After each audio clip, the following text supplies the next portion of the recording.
जवाब देने की कोशिश किया उन्होंने, लेकिन जो दूसरा हिस्सा है उसमें उन्होंने कुछ ऐसी बातें की हैं जो जुडिशरी के बारे में नहीं है बल्कि इस्टेब्लिशमेंट के बारे में है। तो इस्टेब्लिशमेंट पे नवाज शरीफ साहब जो हैं वो पहले भी काफ़ी सारी बातें कर चुके हैं, आज उन्होंने दोबारा दोहराई हैं, बल्कि ये भी कहा है कि मैं सबूत के साथ बहुत सी जो साजिशें हैं उनका पर्दा चाक भी कर सकता हूँ।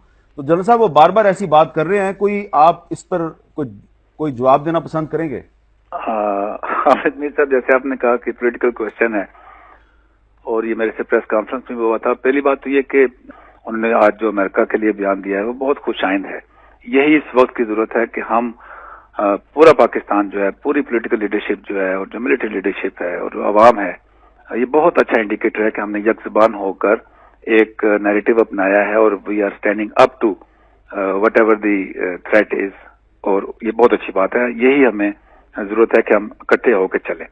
जहां तक दूसरे पार्ट की आपने बात की है तो it remains a political question, और उस पर मैंने पहले भी कहा था कि इसमें कोई एविडेंस है तो उस पर फिर मतलब है वो लेके आए आगे।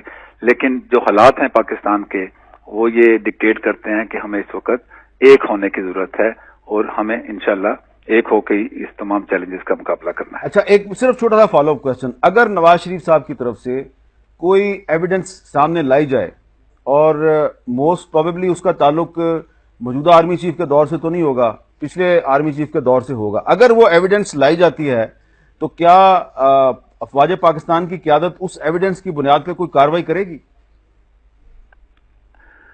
I think will cross the bridge when it comes. बहुत बहुत शुक्रिया।